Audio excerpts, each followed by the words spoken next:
Maître, si on essaye de qualifier cette campagne électorale, comment peut-on la qualifier? Donc on parle bien sûr de campagne électorale concernant les locales de fin de mois. Franchement, j'aurais souhaité avoir une petite caméra cachée en me promenant dans la rue pour filmer et enregistrer un petit peu l'opinion de tout le monde. Et je ne parle à la place de personne, je ne représente personne à part ma petite personne. Mais je pourrais vous dire que dans l'ensemble, c'est vraiment un non-événement parce que tout le monde sait que nous... D'ailleurs, vous avez très très bien choisi le titre, dernière élection du système. Il y a eu une révolution le 22 février contre le système. Donc, dernière élection du système, elle ne peut pas concerner le peuple parce que le peuple sait depuis des années que son malheur et ses problèmes n'ont jamais été résolus par le renouvellement des visages ou par le renouvellement des assemblées. En ce qui concerne les élections locales, ce qui est dramatique et ce qu'il faut tout le temps rappeler, moi en tant que juriste, ce qu'il faut tout le temps rappeler, c'est que c'est une élection qui n'a pas raison d'être parce que c'est une élection anticipée qui n'est même pas prévue par les lois de ce pouvoir. Il n'y a pas lieu d'organiser des élections alors que les assemblées ont encore une année, les assemblées actuelles ont encore une année de leur mandat.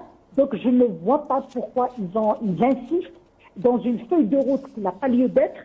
Ils insistent à aller vers des élections au moment où le pays souffre d'une crise économique. Combien d'argent va consommer cette élection?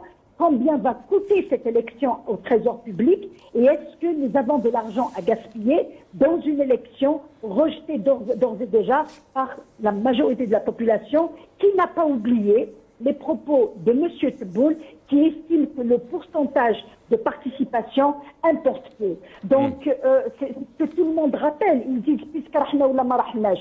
Ça ne les intéresse pas. Donc, autant il y a ça, il y a le niveau des électeurs. On est en train d'endurer cette campagne à travers la radio. Moi, quand je mets la chaîne 3 dans ma voiture et que j'écoute les intervenants, je me dis, mais c'est pas possible. C'est pas ce niveau-là qui va faire face à une administration chevronnée dans le contrôle absolu de toute action de gestion. Je fais partie de ceux qui ont toujours dit on ne peut pas prétendre à l'utilité de ces élections locales si on ne change pas le code communal et le code de wilaya. Ces deux codes sont une paralysie pour l'action de l'élu. Maintenant, ceux qui sont partis sans le savoir, ils sont partis naïvement, ou bien ils sont partis parce qu'ils ont des intentions, ou parce qu'ils sont engagés. Ça, je ne peux pas parler en leur nom. Ils ont les micros de tous les médias qui leur sont ouverts. C'est à eux d'expliquer pourquoi ils sont partis. Mais partir, empiéter sur des assemblées qui ne sont pas dissoutes, partir, ignorer les véritables revendications du peuple, partir à une élection alors qu'il y a plus de 265 détenus d'opinion qui croupissent en prison, qui attendent encore leur procès, ça je pense que c'est pas sérieux parce que on ne peut pas faire de la politique quand on n'a pas assuré le minimum de respect des libertés.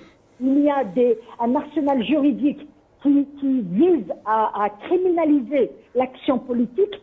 Il y a une réalité que beaucoup n'ont pas le droit d'ignorer, c'est que beaucoup de maires, surtout quand ils sont issus d'une liste d'un parti d'opposition, beaucoup de maires, dès qu'ils terminent leur mandat, se retrouvent devant les juges pour des actes de gestion ou pour leur faire payer le fait qu'ils aient résisté ou le fait qu'ils aient fait un mandat propre. Donc, dans tout ça, il suffit de se promener dans les rues. Tout à l'heure, j'étais en train de suivre une vidéo d'un ami journaliste qui est parti filmer la fermeture d'une école à Saïd Samimoun par les parents d'élèves, parce qu'il y a des infiltrations, il n'y a aucune condition. Pour assurer une bonne scolarité pour leurs enfants.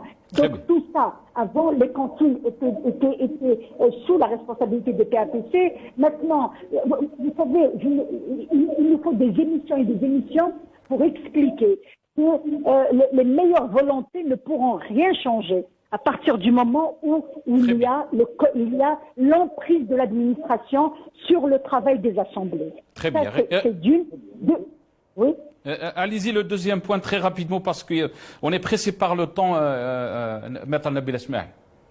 Le deuxième point, c'est que l'administration chevronnée ne laisse rien passer. C'est l'administration qui bloque tout, même dans la fiscalité locale. Quand le Wali décide que l'argent que vous avez ramené par la fiscalité locale ne va pas partir vers les besoins de la population, il n'ira pas vers les besoins de la population. Quand vous faites la meilleure des délibérations et qu'elle est bloquée par un chef de daïra, vous ne pouvez rien faire.